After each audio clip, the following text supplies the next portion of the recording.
Studies show that meaningful activities are incredibly good for you, strengthening your personal relationships, enhancing physical and emotional health, boosting resilience, and compelling you to live longer. I'm Kim Forrester. You're listening to the Eudaemonia podcast, and today we're going to see beyond the physical, rise above the intellectual, and reimagine a life full of meaning. Welcome to Eudaemonia, the podcast that is all about flourishing. Plug in, relax, and get ready for the goodness as we explore the traits and practices that can help you thrive in life. With your host, Kim Forrester.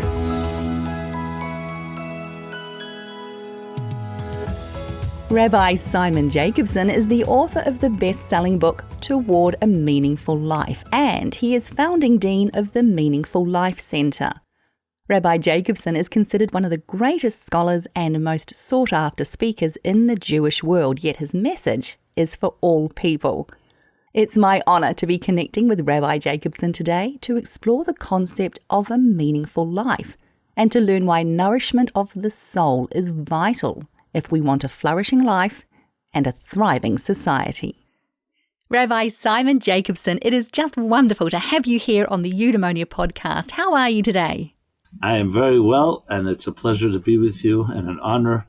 And I commend you for using technology to reach the world, especially in these trying times. Rabbi, you begin your book by discussing the dual nature of human existence, right? You talk about the body and the soul, and I love the way that you define this idea of the soul. You explain in your book that the words in a book are like the body, but the ideas behind those words is like the soul. Why is an appreciation of soul, of human essence, or a spiritual self, why does that matter when we talk about living a life of meaning?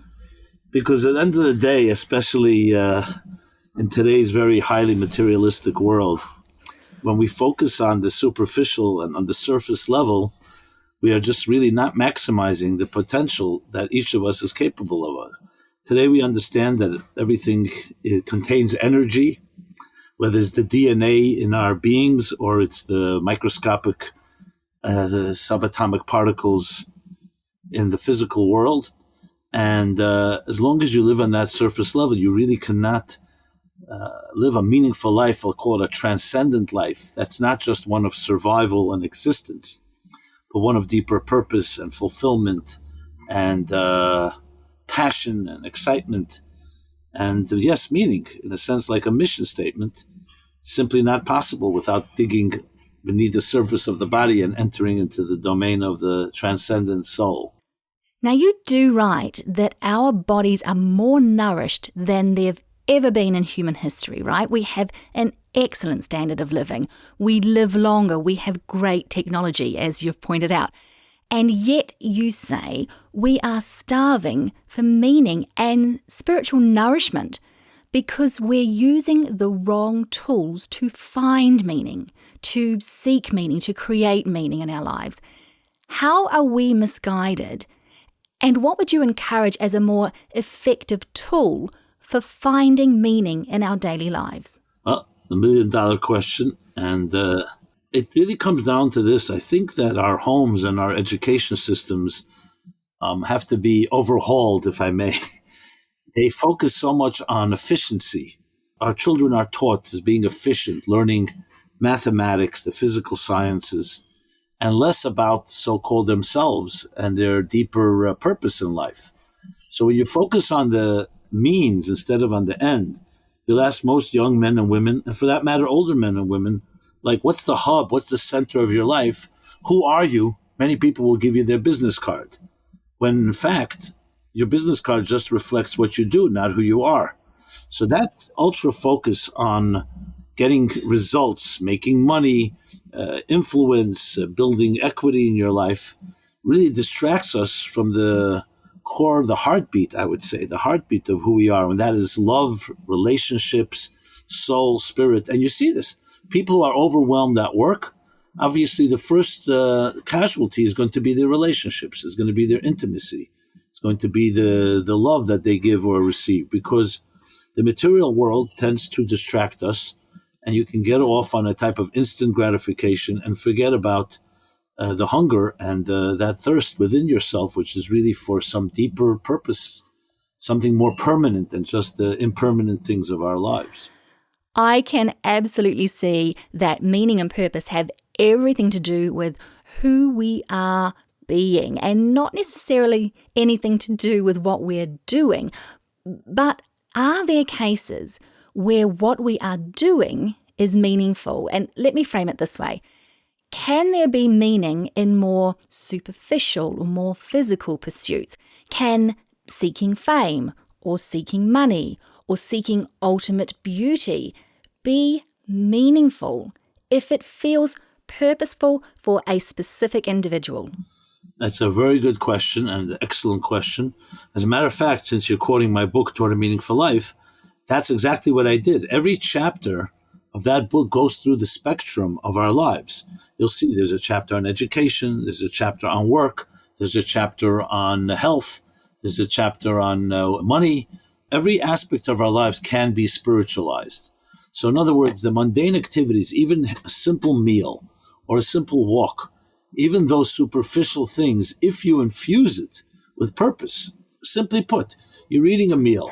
You could either indulge in it and just satisfy your own needs, or you can say to yourself, the strength I gain, the nourishment I gain, I will use that strength to help do a favor to another. I will share a kind word. And we have that option literally 24/7, every moment of our lives. Are you just going to live a egocentric, self-interest driven life, or are you going to live a life where you use your activities for some deeper purpose or some greater good or some kindness? So the answer is straightforward. To put it in more mystical terms, there's a fundamental tension between matter and spirit, between matter and energy. And the only way to relieve that tension is to direct matter towards spiritual ends.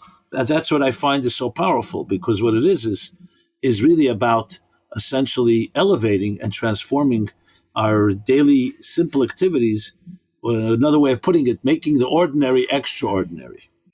Now, you just touched on this in your last answer there, and I absolutely love this idea that perhaps the concept behind meaning is to live more mindfully, to live more consciously, to understand that we are a single thread in the tapestry of life. And so everything we do has consequences, right? It has repercussions, and therefore everything we do has meaning. Do you feel being more mindful, more conscious in the way we walk through the world makes a difference to how meaningful we find our lives to be? Absolutely. Kierkegaard put it this way. He said, we can only understand our lives backwards, but we have to live our lives frontwards. And I like to put it this way. Your life is really more of a book than a line. And that a book, a narrative, has many chapters and has many different twists and turns in the plot. But we often get stuck on the moment, whether it's a moment of joy or it's a moment of pain. And if you see your life like a journey, which it truly is, it's a journey that's going to have many different twists and turns, many unknowns, many curveballs may come our way. And understanding there's a bigger picture, and that every step of the way is one frame of the story or one chapter of the story, helps you realize that everything is going elsewhere and it's building a bigger picture. And that really helps us get through the more difficult times, and also puts things into context and perspective, where you see things like the bigger picture informing the smaller picture. But often people get very immersed and inundated with a moment, and they forget that their story continues on. The narrative continues to flow. It's like watching a movie and just leaving in the middle of the film and not letting it play itself out and see the entire story. That is so powerful, Rabbi, particularly in our very modern instant gratification world. What you're saying there is that there is meaning in this moment. We just may not know what that is right now. We have to allow the story to unfold, and the meaning and the purpose will emerge over time.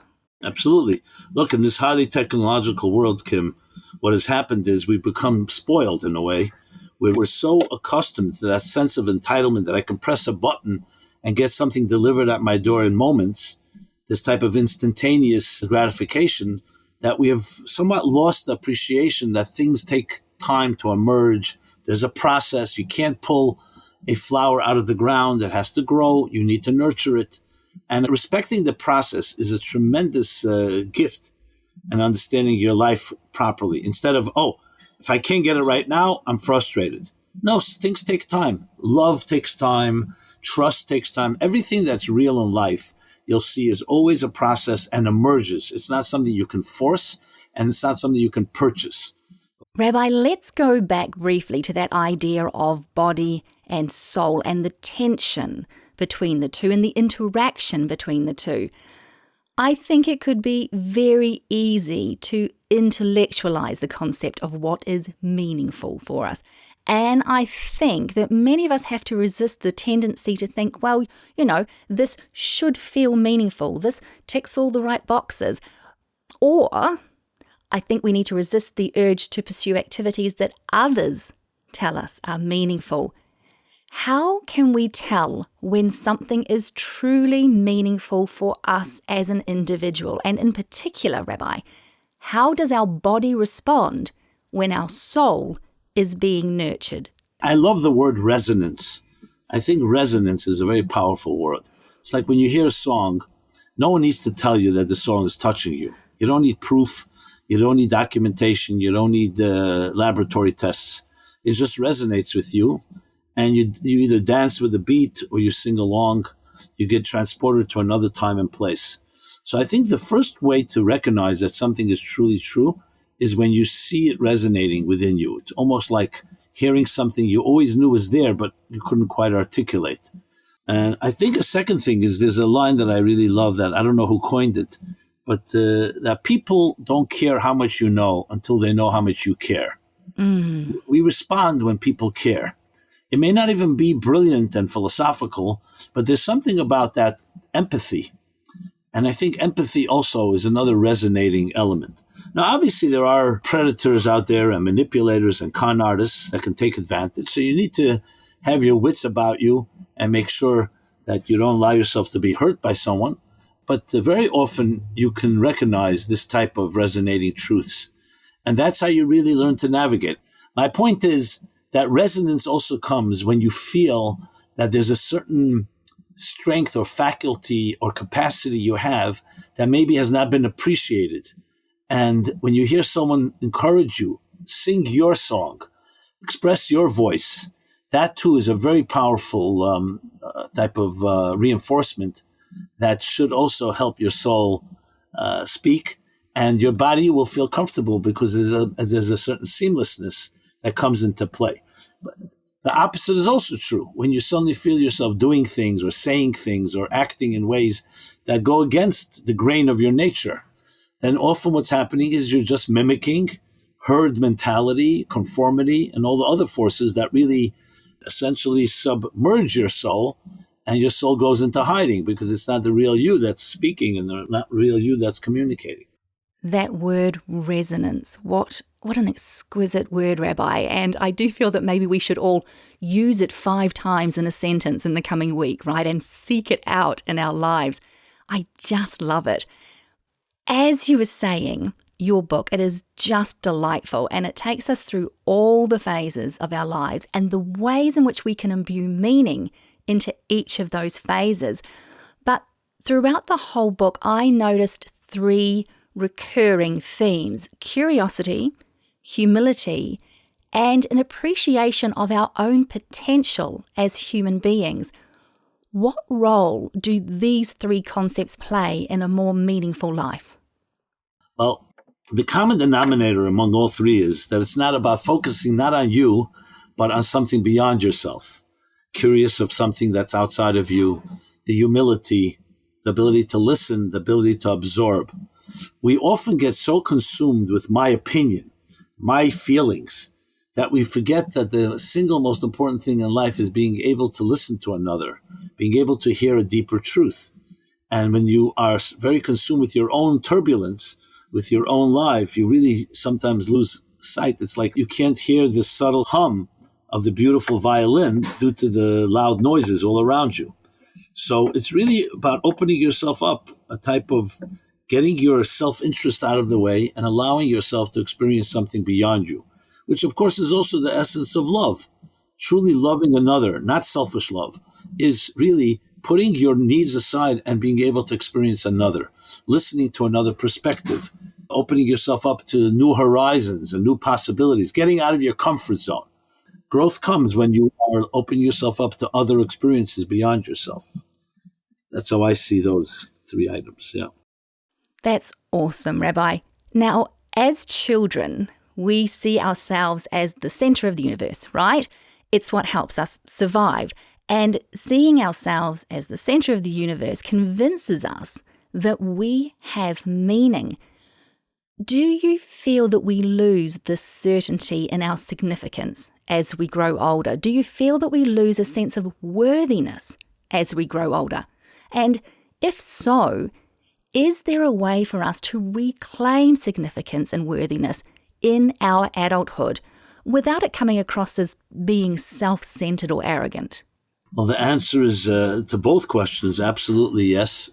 Well, I believe we lose our sense of individuality and significance, and I would even use another word, indispensability, due to the fact that the people around us make demands of us, whether it's our parents, our educators, society, the media. They start creating a template that they expect us to live up to. And there's a certain subtle or sometimes not so subtle pressure to be something that you may yourself not resonate with you. So like if you come home and you're really excited about something and your parents smirk or they dismiss it, so as a child, you begin to suppress your natural reaction because you want to make them happy. And if this happens on an ongoing basis, what essentially happens is you start losing confidence in your own instincts, your own self-confidence. You start trying to be someone else that you really are not, trying to satisfy someone. You become a pleaser. You become a conformist. You don't follow your voice. Healthy parents, of course, will have a combination. There's nothing wrong with having good expectations, but you also want the child to own it. You don't want to be pressured that they feel the only way they'll be liked or the only way they'll be valued is if they serve someone else. How many of us, for example, measure our value, our self-worth is defined by our net worth or by our looks or by other superficial things? So it's good to look good, and may God bless everyone to be wealthy. But if your identity is defined by these externals, then what happens is you start losing sight of who you truly are. And the way to reclaim it, Kim, is by reconnecting again to your soul. It doesn't matter how old you are. And it takes courage. It takes effort, because once you're used to doing things that others want of you, you sometimes are afraid to try something new because you may be criticized. You may fail. But any time in any part of our lives, all of us are fully capable of reclaiming that inner voice that we own. You make another observation about childhood that I absolutely love. You say that children are naturally fidgety, and as a mother of two very dynamic children, they're adults now, but I totally understand the restlessness of childhood. You, of course, say that it's a sign of vitality and spiritual restlessness. Is the same true in adulthood, Rabbi? Can it be that a sense of restlessness in us is a sign that we're craving more meaning in our lives? Yes, indeed. Yeah, I use the analogy in the chapter on body and soul that the soul is like a flame. A flame. Look at a flame. A flame is never in one position. It's never stationary. It's always flickering. It's always restless. It's actually a healthy sign of the human being that we are restless creatures. And I say restless, I'm not discussing necessarily anxiety. Let me give you an example. I remember giving a class, and there was a cardiologist who I know well, who has a very difficult life. And he came over to me and said, Rabbi Jacobson, can you give me a blessing that I should have one day of peace? He had issues with his spouse, with his family, with health, many, many different issues. And so, in a way, in a humorous way, I said to him, one day of peace? You mean like a flat line? And he said, no flat line. As a cardiologist, as all of us know, if you look at a cardiogram, a healthy heart is a heartbeat. It looks like a wave. It's not flat. You don't want anything flat. You want it to be a wave where there's peaks and there's valleys, but there's balance. High states of anxiety is when you have high peaks and you don't have a proportionate resolution. We need healthy tension and resolution in our lives all the time, where you feel a certain healthy angst that motivates you to grow, and then you internalize it and resolve it, and then you grow again. It's like climbing a ladder. So whether a child or adult, children have this naturally until it's unfortunately beat out of them at times. But adults as well. If you're feeling restless, you should thank God, because it means that there's a voice in you that has not been killed. There's something in you that's saying, it's beckoning you, do something, reach out. And that restlessness is really a reflection of a soul's hunger, seeking some deeper meaning, some deeper purpose. And that's how we should see restlessness. It's really the most healthy part of our beings. People think restlessness is a bad thing. It's not. I understand anxiety is when the restlessness spills over and becomes something that controls and can disturb your life. But healthy restlessness is really the motivation for all our growth, for all our achievements and our accomplishments.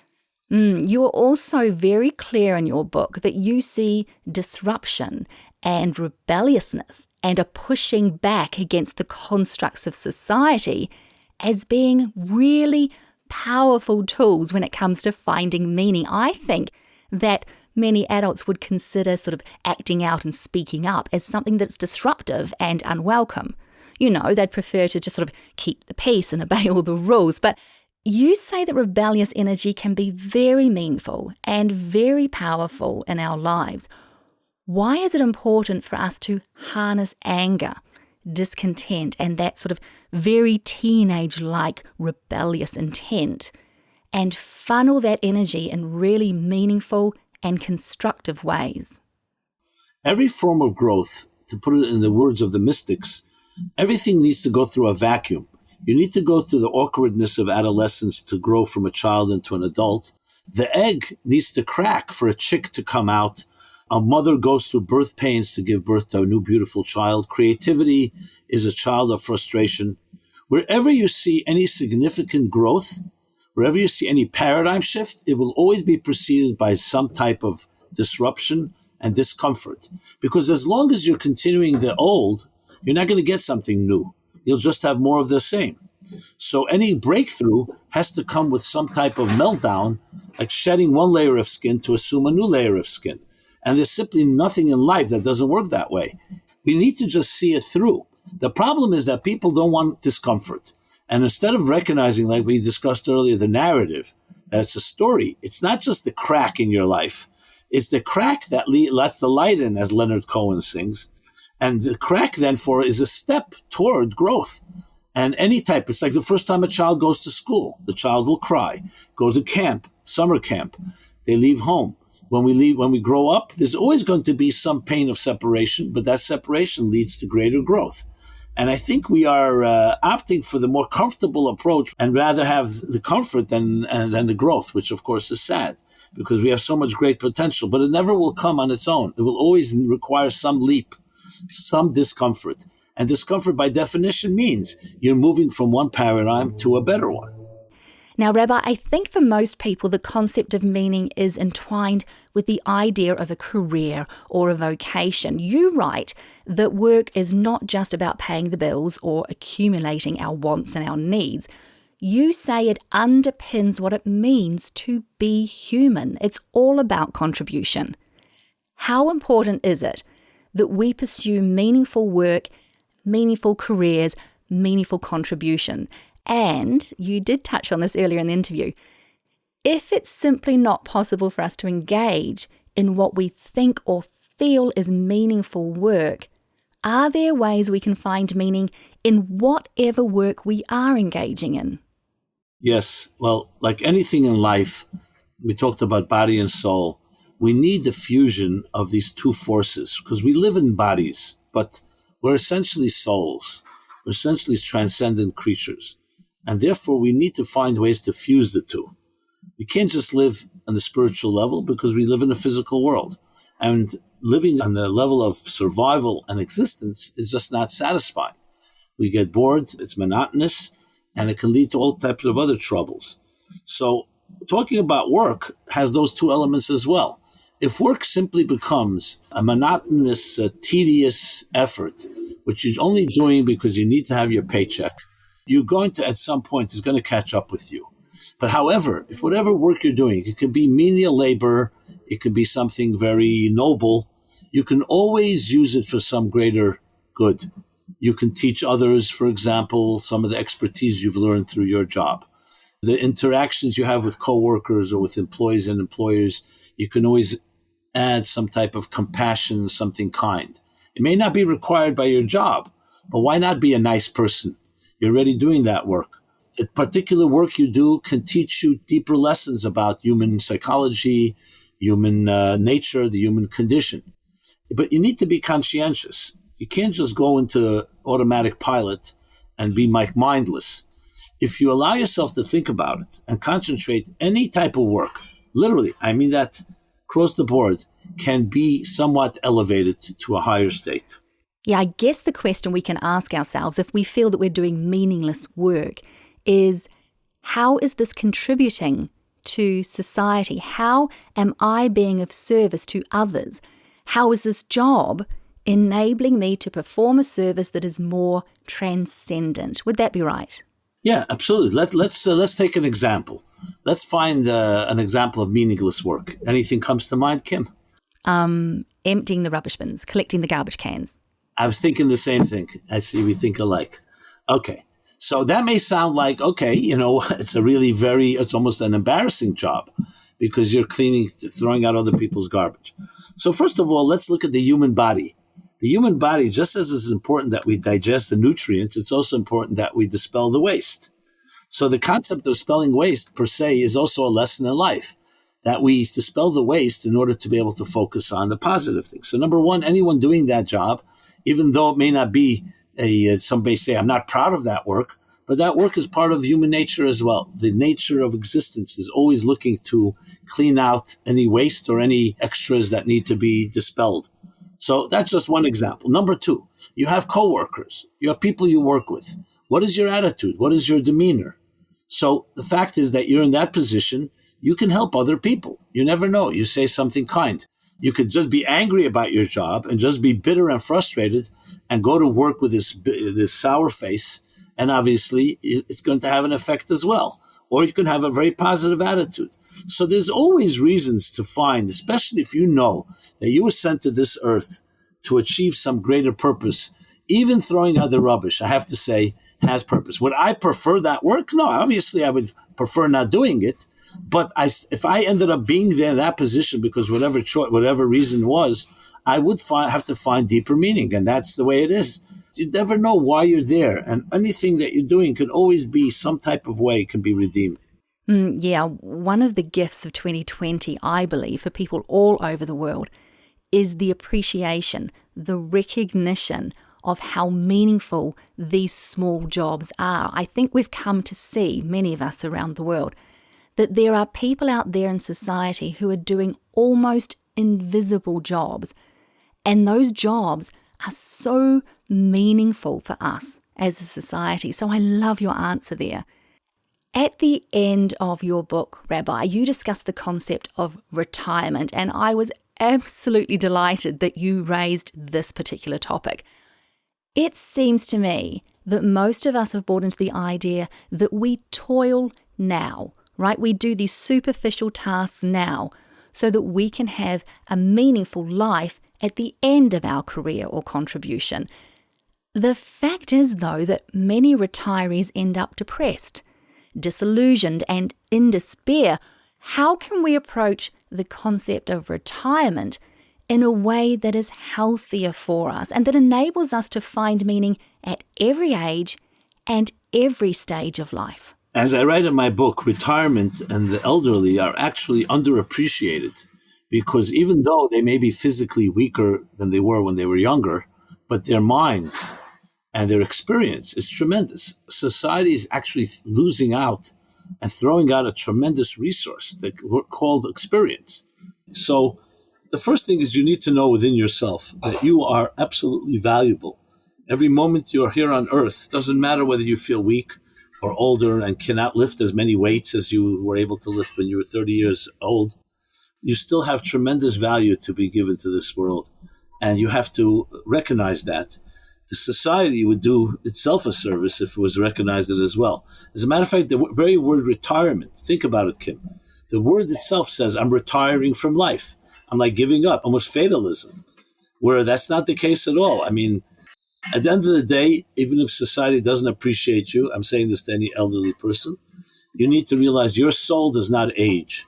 It only gets more vibrant. Let's sort of flip that around a little bit and talk about younger people who sort of feel, well, retirement's a long way away. So, I'm just going to do what's required now, meaningful or not.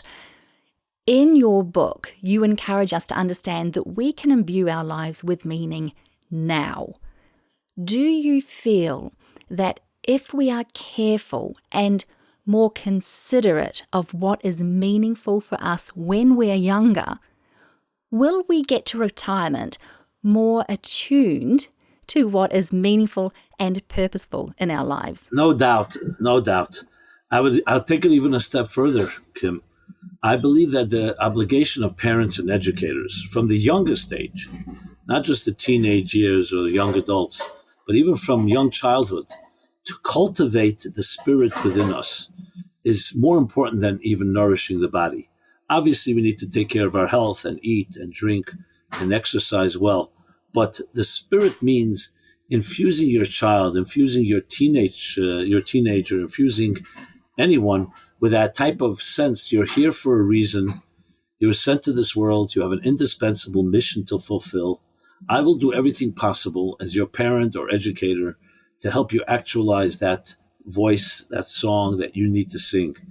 And when you are able to introduce and infuse your life with that level of spirit, it will enrich every stage of your life. And absolutely, when you reach older age, when you have that type of attitude for years and years, so then it's just a matter of another transition where you say, okay, so now how do I experience my spiritual side as I age? So really, there's no question, spiritualizing your life at any stage will infinitely enhance every stage and every aspect of your life. Rabbi, my final question is one that I ask every guest on the Eudaemonia podcast. Can you perhaps share a morning reminder? So this may be a practice, a mantra, maybe an affirmation, something that can help my listeners infuse their daily lives with a little more meaning. How do you like this, Kim? I was going to suggest it even had you not asked me. I always like to conclude with that as well. So I see our minds think alike.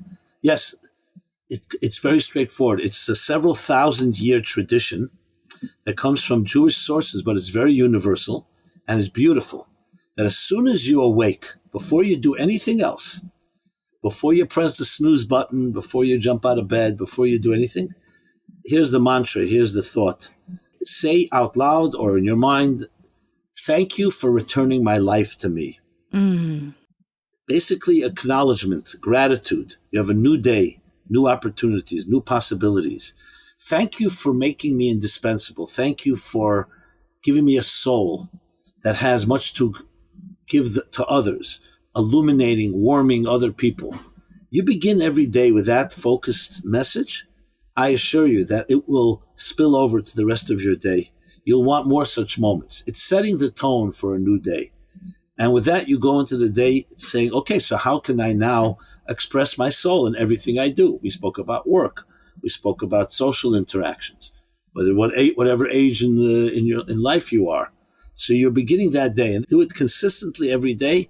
And I assure you, because I've seen this from experience, it will transform your life. Thank you for returning my life to me. That is absolutely beautiful, Rabbi. Rabbi Simon Jacobson, it has just been such an honor to have you here on the show. If my listeners want to learn more about your best-selling book, Toward a Meaningful Life, and you also have the Meaningful Life Center, how can people find out more about you? Exactly by that name. Go to meaningfullife.com. That's my website. There you'll find a full array of materials, including my book, Toward a Meaningful Life.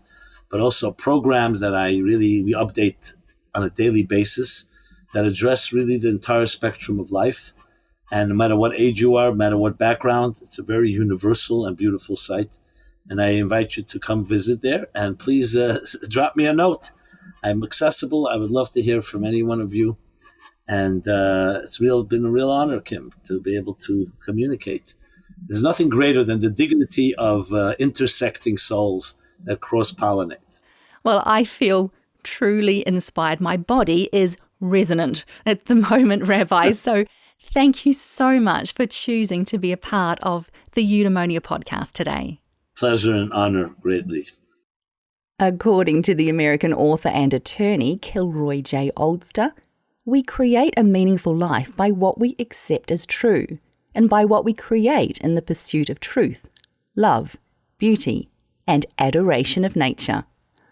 You've been listening to the Eudaemonia podcast. If you'd like to learn more about how to live a truly flourishing life, please subscribe and check out eudaemoniapod.com for more inspiring episodes. I'm Kim Forrester. Until next time, be well, be kind to yourself, and follow what feels most meaningful.